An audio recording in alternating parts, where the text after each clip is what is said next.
last name Loper here. I have your raffle ticket. Oh, this is a lunch ticket.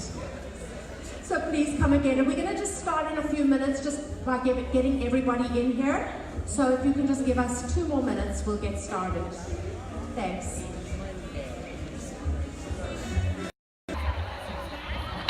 Well, that was anticlimactic, wasn't it? They're not getting started quite on time this morning. Good morning, Miss Beth. I got lucky. I'm in the front seat today. So I'm getting to... Hey, Lisa. You guys, I'm so excited about today. Hey, Ruth. So I'm just going to keep y'all live until they actually come up and get on stage. They're just trying to get everybody into the auditorium. This one is not quite as big as the one from last week in Murfreesboro. We had over 300 people there. I'm not real sure how many this one seats, but it's not as full today. I'm surprised. I'm thinking that a lot of people are probably going to start showing up right around 9 or so. Maybe they're stuck in Atlantic traffic. Who knows?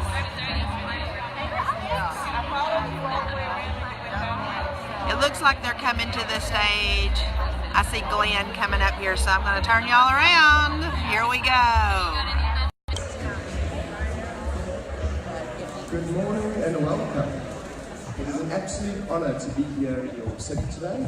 I'm not sure if any of you are aware of who I am. My name is Glenn Finkel, and along with Dr. Eric Westman, we co-founded the company Adapt Your Life. These Adapt Keto events were the brainchild of myself, Eric, and my wife. And what we really wanted to do was impart all the science and the knowledge to local communities, partner with local doctors, and to ensure that once we leave the city, you guys have an infrastructure left behind with a group of doctors, support groups, and amazing people that you can get ongoing support from. Just a quick thing, I would like to find out, just by a show of hands, who of you is currently on a keto or low carb diet? Okay, that's pretty awesome. Next question, how many of you have traveled from out of town to be here? Okay. And last question, how many physicians are in the audience? Okay.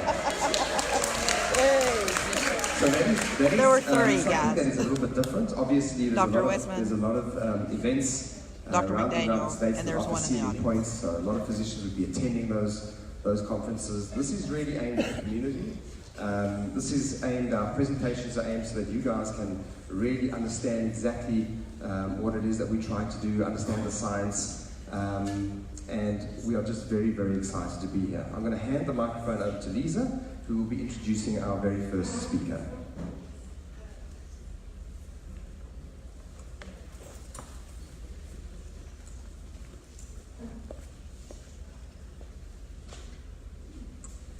Okay, our first speaker is a U.S. Air Force veteran, certified nutrition specialist and nutritional therapy practitioner who specializes in using low carbohydrate nutrition to help people reclaim their vitality through eating delicious foods and showing them that getting and staying well doesn't require starvation, deprivation, or living at the gym.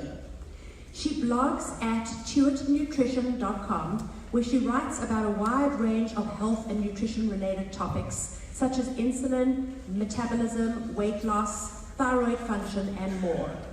Amy Berger is also the author of a popular book called The Alzheimer's Antidote.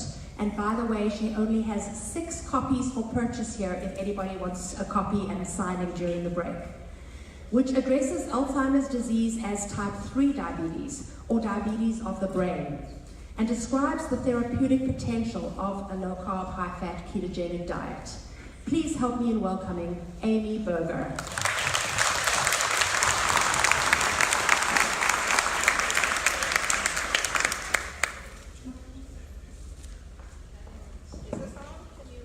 Am I going to have to use this? Okay, well, all right. Might be hard for me to hold this and talk, but okay. Thank you for coming out on a Saturday morning. I am not a morning person myself, so I will try to make this worth your while. We are going to be talking about hyperinsulinemia as a major driver of chronic illness, especially like all the chronic metabolic diseases that so many people are dealing with now. And just to parse that out, hyperinsulinemia is just a big word that means insulin is too high in the blood. Hyper, high, insulin. Insulinemia in the blood. Hyperinsulinemia means you have too much insulin in your blood. Slide, please. So when we talk about metabolic disease, metabolic syndrome, we tend to really hear or think of two things, right? Type 2 diabetes and obesity. And they go hand in hand so often that they even have the phrase now, diabesity, right? You've probably heard diabesity. But we know for certain that not everybody who is overweight has type 2 diabetes, and there's plenty of thin people who are not overweight that do have type 2 diabetes. So they don't always go hand in hand, but they travel together enough that we have this word diabesity. But here we are. It might be hard to see, but we have our happy little cruise ship coming through these two huge, scary icebergs of type 2 and obesity. But there's plenty of room. We're coming through, no problem. Safe sailing, smooth seas ahead. Slide. Now, what's up with all this? We just came through. It was just clear sailing, and now we got to navigate all this junk. This is really scary. What if I told you that every single illness listed on this slide is either caused by or made worse by chronically high insulin? So we are not just talking about type 2 diabetes and obesity anymore. We're talking about hypertension and cardiovascular disease and gout and PCOS and enlarged prostate gland. We're talking about erectile dysfunction. We're talking about Alzheimer's disease, Parkinson's disease, possibly cancer. I'll talk about that a little bit later. But all of these can be tied in some way to chronically high insulin. Next slide. So I think, is there a way, there's animations in my slides, are we not able to have those animations? I don't know. That's okay. So, all right, stuff is just gonna look a little different than it normally looks. Why would all that stuff be tied to insulin? Insulin's a blood sugar hormone, right? That's what it does, it lowers blood sugar. What does it have to do with blood pressure? What does it have to do with erectile dysfunction? What does it have to do with brain function? This is a blood sugar hormone. Now, can somebody name me some other hormones? What are other hormones? Testosterone, estrogen, cortisol.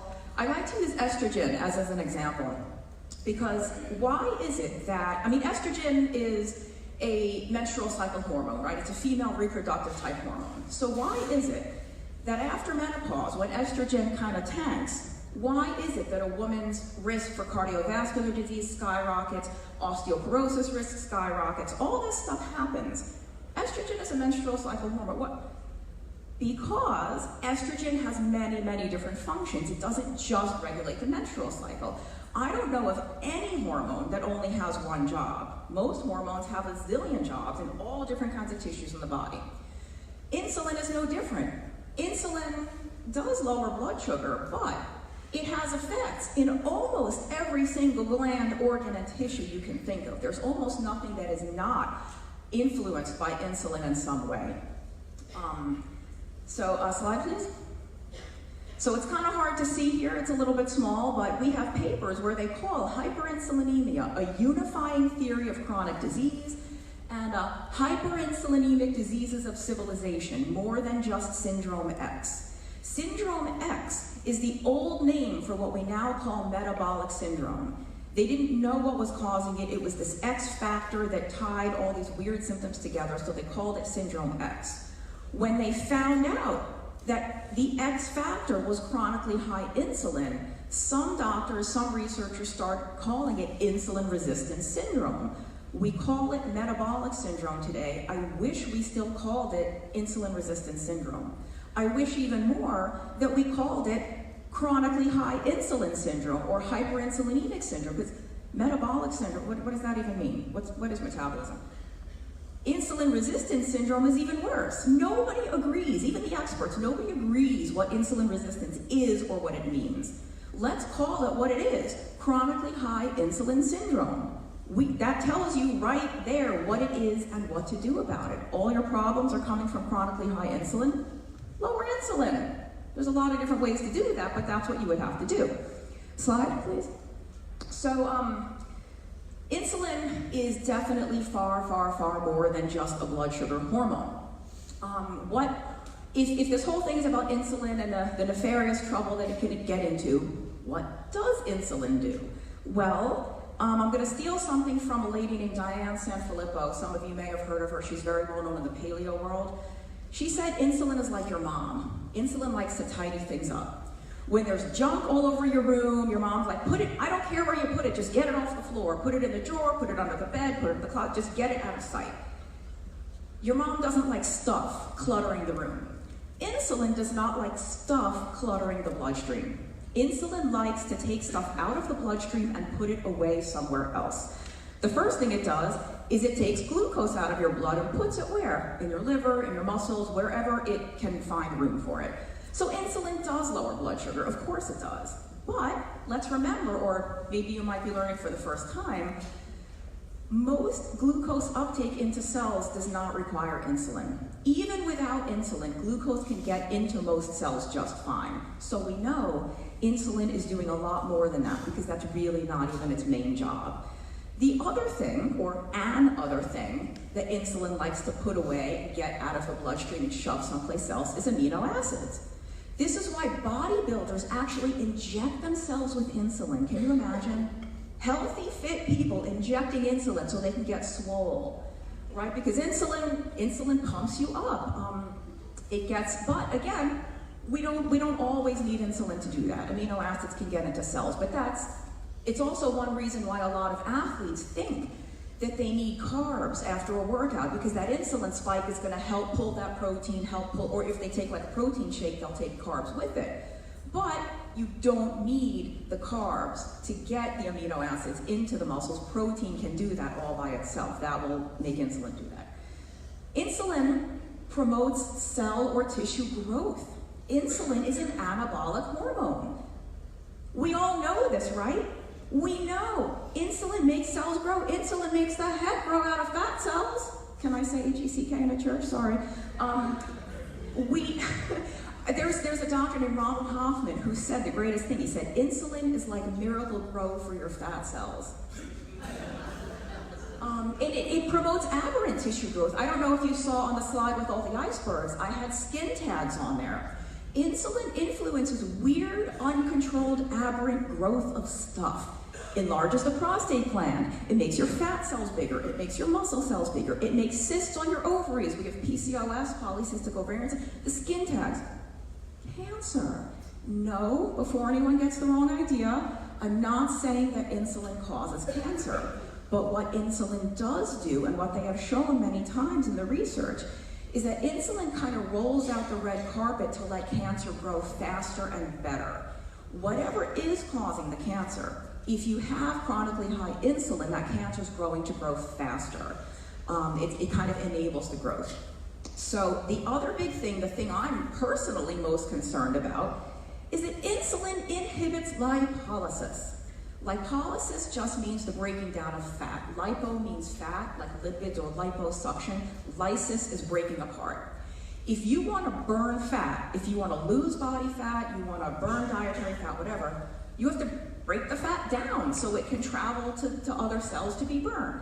Insulin directly inhibits this process. If you did not know that, it's a shame we don't have the animations because it was kind of cute, but oh well. If that's a shock to you, this is why it was so hard for so many of us to lose weight when we were eating all those whole grains and all those fat-free muffins and all that high-carb, low-fat stuff that they told us to eat. Because one person can eat a muffin and their insulin does this. I can eat a muffin and maybe my insulin does that. And maybe it stays like that for 4 hours. So insulin is directly antagonistic to us burning fat. Next slide, please.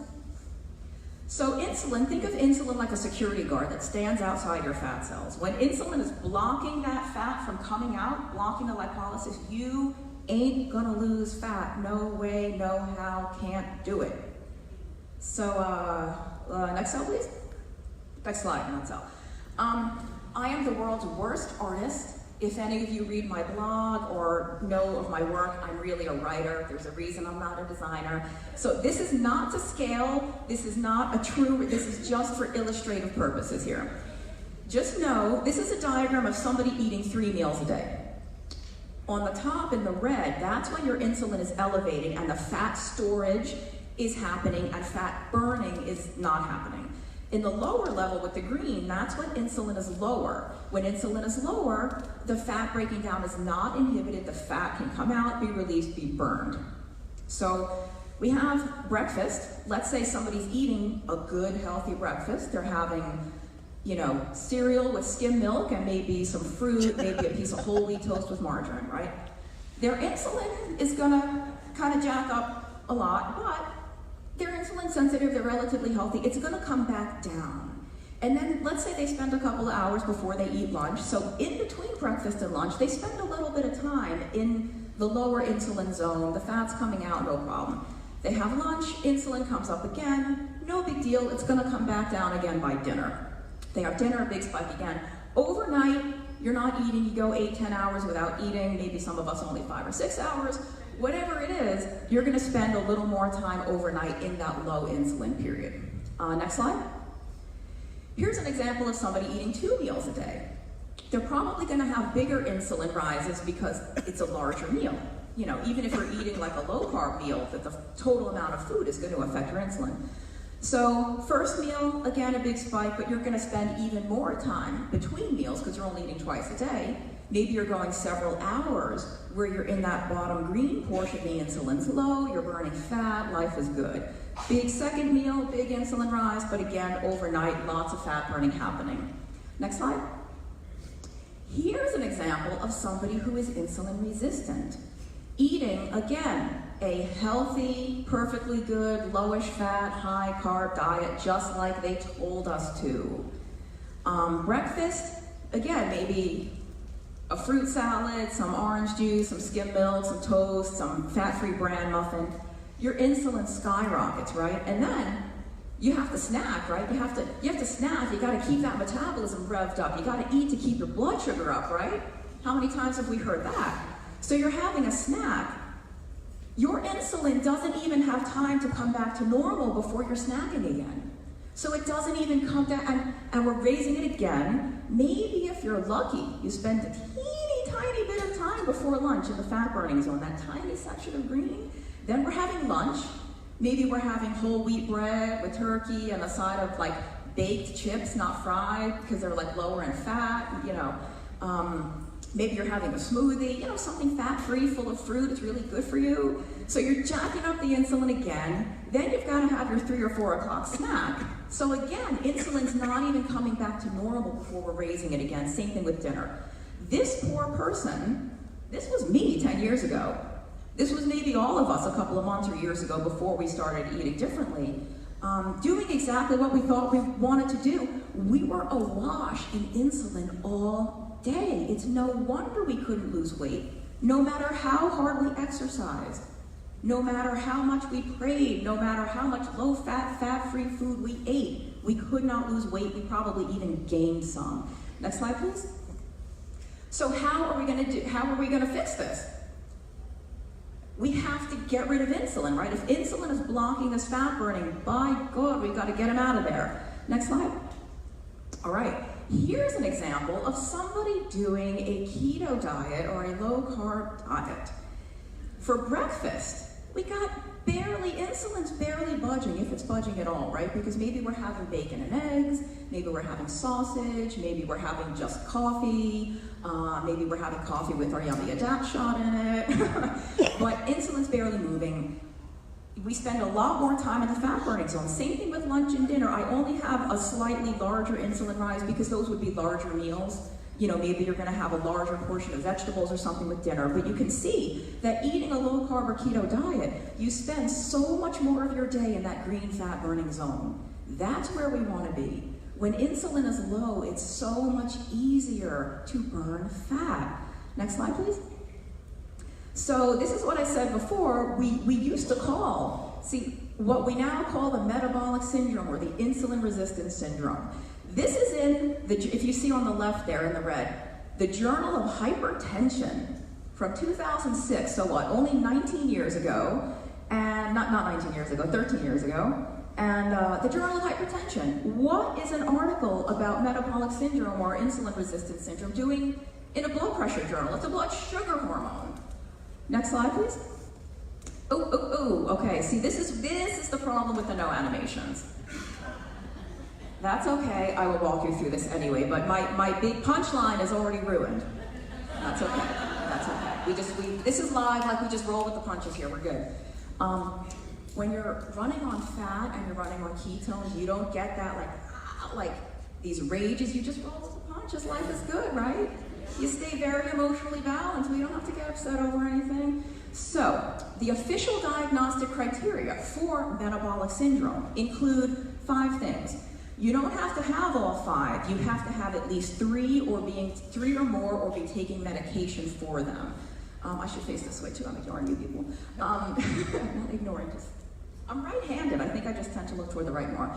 So large waist circumference, that abdominal obesity, right? The apple shape, high triglycerides, low HDL, hypertension, high blood pressure, and elevated fasting glucose. Just as a point of fact here, do you see total cholesterol on that slide anywhere? Do you see LDL? Bad cholesterol on slide? No. You know why? Because nobody cares. No, it's not that nobody cares, it's that, believe it or not, your total cholesterol and your LDL tell you almost nothing about your risk for metabolic disease. The low HDL is a teller, and the high triglycerides, that combination is the big teller. Now, you already see the punchline, so I can't ask you what's missing. This is the official diagnostic criteria for metabolic syndrome, which we used to call insulin resistance syndrome. What is missing from the diagnostic criteria? Insulin. Thank you. How are you going to diagnose insulin resistance syndrome when you don't even measure insulin? It's like diagnosing you with a broken leg when they haven't even looked at your leg. I don't know, or like they haven't even gotten an x-ray. Next slide. So, some of you might be familiar with this guy, Joseph Kraft. He wrote a book called Diabetes Epidemic in You. I recommend it, it's about this thick, you can read it in a day. He was a doctor that discovered, so something I have failed to mention is that when I'm talking about all this chronically high insulin stuff, we're talking about people whose blood sugar is normal. Your fasting glucose is normal, your A1C might even be normal, but your insulin is through the roof. So Dr. Kraft discovered this. He discovered all these people with super high insulin that had all these metabolic problems, but their blood sugar was normal, so no one ever even knew there was a problem. This is a quote from his book. The pathology of diabetes occurs in those with normal blood sugars. There are far too many who are told, don't worry, your fasting blood sugars are normal. Normal weight, normal BMI, normal fasting blood sugar, and even normal fasting insulin, we'll talk about that in a minute, do not exclude hyperinsulinemia or type 2 diabetes. Dr. Kraft thought they were the same thing. To him, hyperinsulinemia was type 2 diabetes. The blood sugar had nothing to do with it, it was the insulin. He coined the phrase diabetes in situ or occult diabetes. Occult means hidden.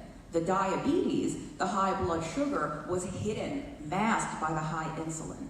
I have a friend named Tony who's like a walking example of this. Tony is a dear friend, but he's obese. And he has a really, really hard time losing weight. He doesn't understand why. His A1C was normal, the glucose was normal, his endocrinologist was clueless. I said, get a fasting insulin test. His fasting insulin was 32. If any of you know what the range is, that's really, really high. That was the big smoking gun.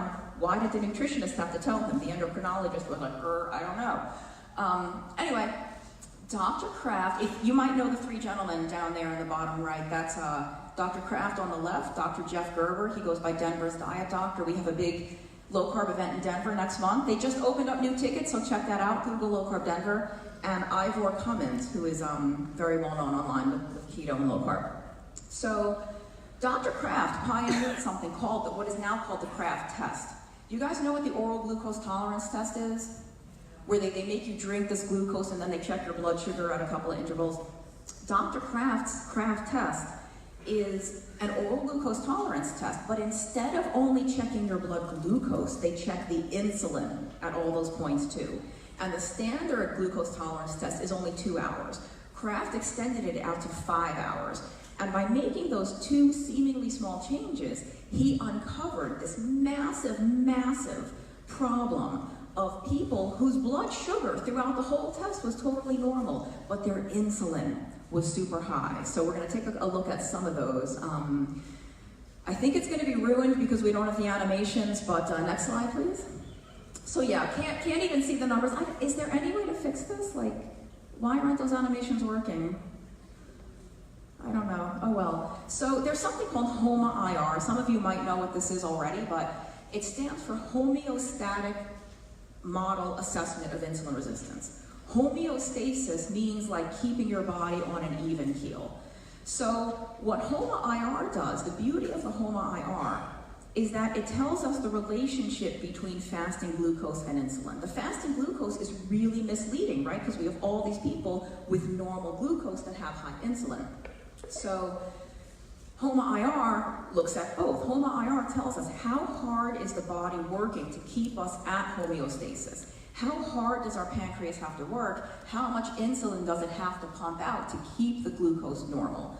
So you can't see the numbers now, I'll try to remember what they were. In person A, we have a fasting glucose of 96.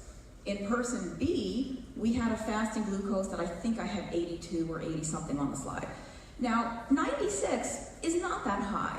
You know, like if you have diabetes, you would love to have a fasting glucose of 96. In the keto world, there's a lot of like fear around a slightly elevated glucose. There's a lot of reasons why fasting glucose can be in the 90s or the low 100s, and it's really not a big deal. But that being said, if the only information we had about these two people, the only thing we knew was the fasting glucose, and we had one at 96 and one at 82, if you had to choose to be one of these people, you would probably want the 82. You'd want to have the lower blood glucose. But when we measure insulin, person A has a fasting insulin of 4 micro international units, whatever they use. Person B's insulin is like 16. Person B's pancreas has to pump out 4 times the insulin to keep the glucose at a normal level. While person A, their pancreas is like, oh, we're good, we don't really need that much insulin because we're healthy and we're insulin sensitive. So person A has a much, much, much lower HOMA-IR. Person B has a HOMA-IR, you can sort of see it, 3.64. If you look at the numbers there, they are massively insulin resistant. That is a very sick person. They might be thin on the outside, they might feel okay, but they have a lot of crazy stuff going on the inside. If I had to choose between these two people now, I will gladly take a slightly higher blood sugar for a HOMA-IR that's so much lower. Next slide, please. Okay, fasting insulin. I think personally it's one of the most important tests most doctors don't order. The reason they don't order it is because they just don't know. They're not evil, they're not stupid, they just don't know how staggering this problem is. Now the thing is, there are problems with the fasting insulin test. Just like fasting glucose, in a lot of people your fasting insulin can be totally normal. But after you eat a meal, especially a high-carb meal, your insulin skyrockets, and in some people, it stays elevated for most of the day. It doesn't even ever really come back down to normal. And just like with glucose, there's a lot of reasons why insulin could be elevated fasting. If you're really stressed out, on the way to the lab, if there was a bad traffic jam or you got into an accident, don't get your blood test. If you're in that situation, go home. Go to the doctor, like rest. Don't get your insulin and your glucose tested if you're massively stressed out that morning. Just please don't. You know, and Dr. Westman, I think, really is not a fan of the fasting insulin test because it doesn't change what he would do. If you have obesity, if you have type 2 diabetes, it doesn't really matter what your insulin is. You're still going to get page 4, right? You're still going to get the keto diet. I still think it's helpful. I think it's helpful especially to tell the patient, like, well, doc, you know, I'm eating a healthy diet, I'm exercising, why can't I lose weight? He can tell you, well, just eat this diet, or, look, Mrs. Smith, oh my gosh, your fasting insulin is 45. So I think it's helpful for the patient, and just lost my train of thought, not enough coffee. Oh, I think it's very helpful for No, I did lose my train of thought. I'm so sorry. I haven't given this talk in a while. Yeah, maybe too much insulin, but I don't know. Yeah, it doesn't really matter. Next slide. Must not have been that important. So, unfortunately, again, we lose the animations. I was going to show you a couple of examples of the Kraft test. So you can't really see, but there's a blue line on the graph and a purple line. The blue line is insulin, the purple line is glucose. What I was going to show you, this is the example of the Kraft test. When blood glucose is normal, the purple line, you can see it kind of starts off at 80. This is what I call the metabolic ninja. This is Kraft pattern 1. Insulin sensitive, healthy, normal insulin response to the glucose. Next slide, please. This is just another variation on that. This is somebody in a very different situation. The purple line is still glucose. You can see the fasting level is still under 100. So if all you were testing was glucose, this person looks healthy. They're not diabetic. Fasting glucose is under 100, where we like it. Even the fasting insulin is normal. The fasting insulin is very low. But you can see that this person, instead of the insulin coming up quickly and coming down quickly, it takes this person's insulin 3 hours to reach its peak. A normal person's insulin, when you eat a high-carb meal, should be within about 30 to 60 minutes. It's at its peak, and then it starts coming down. This person's insulin rises for 3 hours. It takes it that long to catch up, so their glucose, instead of being normal, the glucose is reaching 250. Because the insulin is taking so long to catch up that the glucose is rising that whole time. And this is not something that you would get from the fasting glucose test. You wouldn't even get it from fasting insulin, right? Because the fasting is normal. That's why there are some problems with the fasting insulin, but I like the this is what I forgot before. I still like the fasting insulin test because if it's high, you know there's a problem, unless there was some weird situation that morning with the person at the lab and their insulin is elevated for some other reason. If fasting insulin is elevated, you know there's a problem. If it's not elevated, but you can tell this person has a lot of signs and symptoms of metabolic syndrome, they're probably one of these people where the fasting level's normal, but when they eat, particularly when they eat carbs, the insulin jacks up and stays jacked up for a long time. Next slide. So this is a pattern of somebody who does have type 2 diabetes, who definitely has metabolic syndrome. Their fasting insulin is very, very high. The fasting glucose is high. Everything's high. This person, this is like the high carb meal thing that we saw before. That insulin is high like almost all day long. Next slide. So it was hard to see the patterns because we lost the animations and stuff, but the blue curve there, this is insulin levels. The blue curve is the only person who's normal. I don't really like that word, but that's the only person that has a healthy insulin response. All 3 other patterns have occult diabetes or hyperinsulinemia, or what Dr. Kraft would just say, guess what, they're diabetic, period. Next slide. Just another look at that. Pattern 1, the green, is the only healthy insulin response. All the rest, 2, 3, and 4, the insulin is either going higher or it's staying higher all day. In pattern 4, it's high, but when you even wake up, you're awash in insulin, and they stay elevated like a lot longer. Next slide. So when, by the way, I borrowed this slide on the previous one from Ted Naiman, if you guys know Ted Naiman from the Keto Online World. So this is just another illustration of that. If you look on the left, in glucose-based testing, only looking at fasting glucose, or even the Kraft test, even just the oral glucose tolerance test, just looking at glucose, 67%, about 2/3 of people have a normal response. There's only about 1/3 of them that have the hyperglycemia, have the high glucose. When you factor in the insulin testing on the right here, that's where the rubber hits the road. Then only 20%, right? 1 out of 5, only 1 out of 5 people had the normal insulin response. Everybody else was hyperinsulinemic. Everybody else had the chronically high insulin. Next slide, please. What is this? It's like the one slide that's not covered up with stuff that I can talk about. What is the problem here? We have like a storm drain that appears to be clogged with leaves, so water's backing up, right? So what's the problem here? Is it the water or is it the leaves? Should we pray to, so the drain is probably working fine, it's just obstructed, right? It's clogged with leaves. We like rain, right? I mean, maybe not every day, but the crops need the rain, the animals need the rain. If we want pretty flowers, we have to have rain.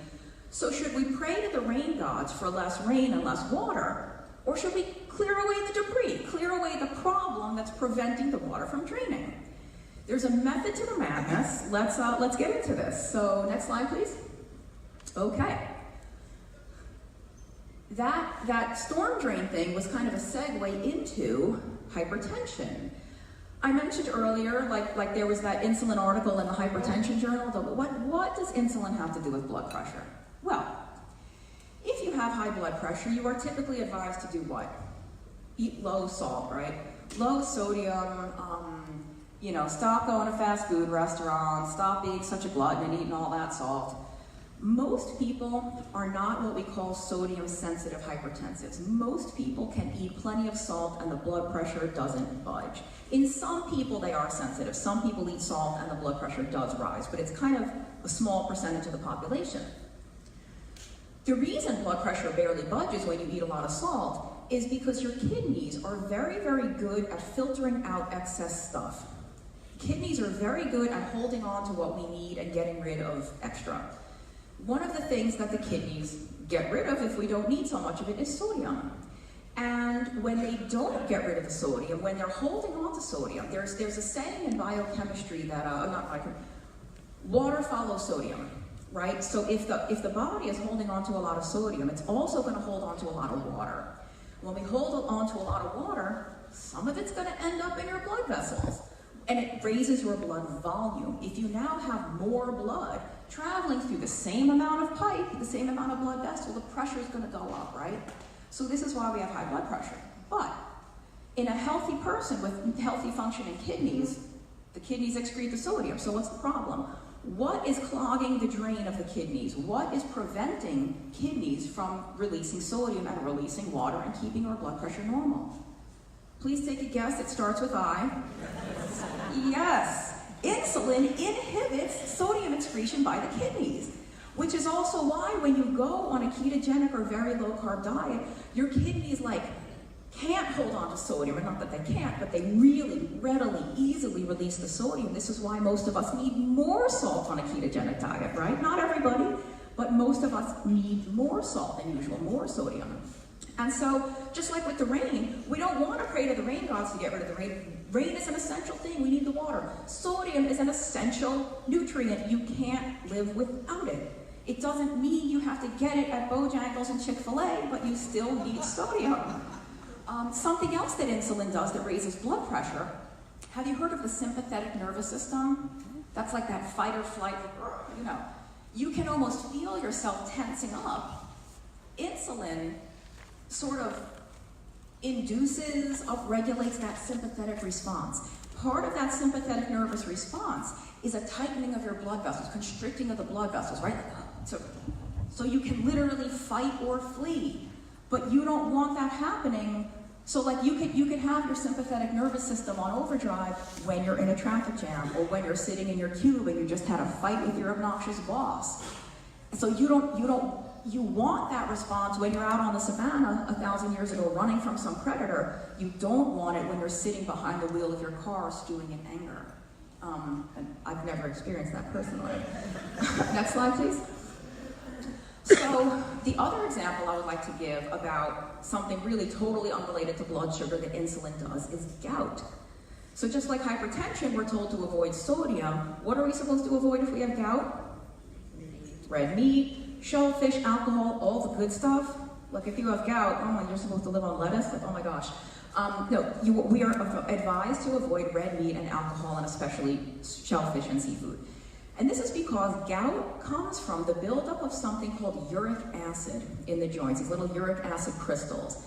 And uric acid has a lot of different jobs, it comes from a lot of different things, but one of the big sources is the breakdown of something called purines. And purines are just a thing that are in proteins. And they're in all proteins, but they're especially concentrated in the red meat and the shellfish.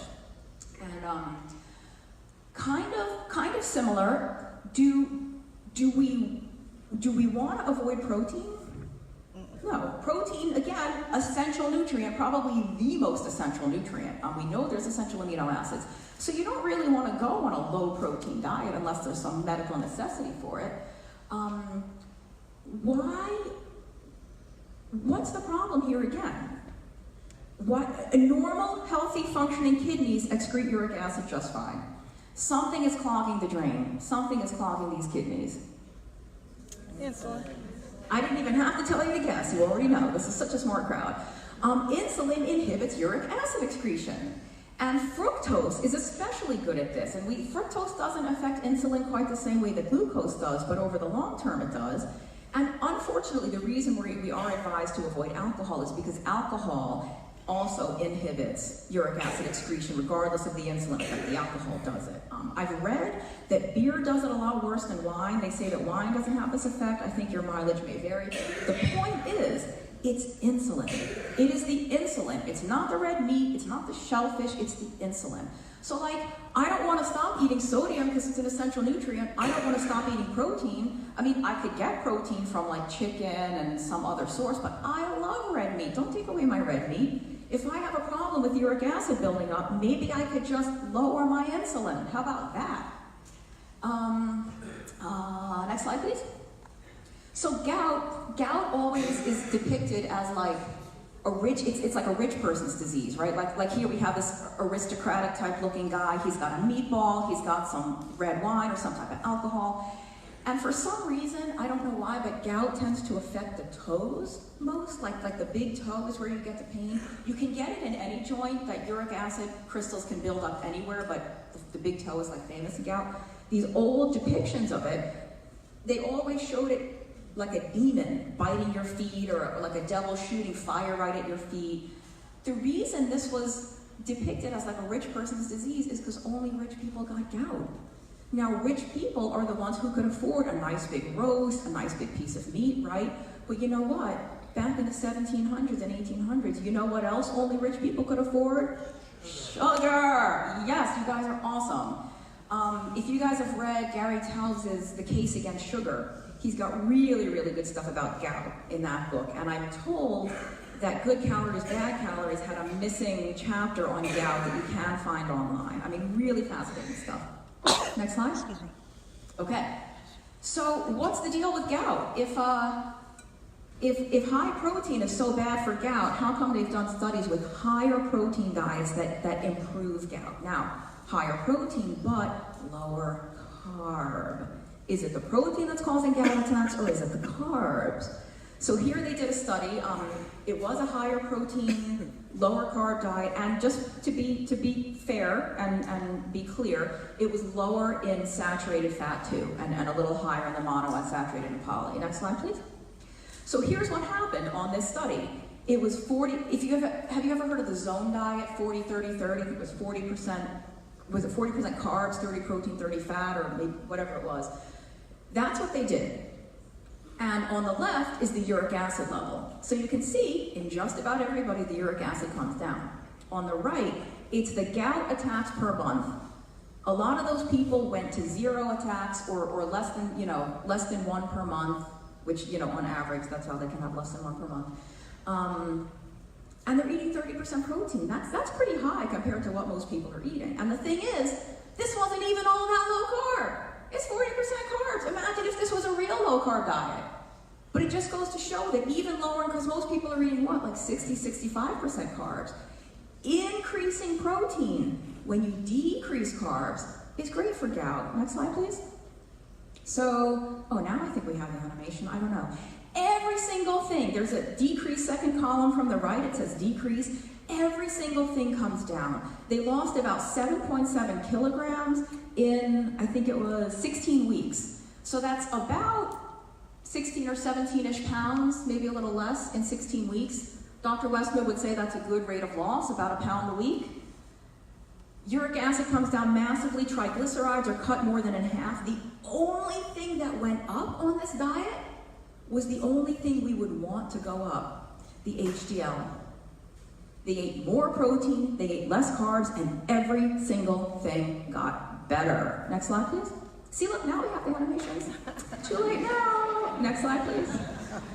Okay, this is why Dr. Gerald Reaven in 1997, what is that, over 20 years ago, called the kidney an unwilling accomplice in Syndrome X, because insulin does a real number on the kidneys.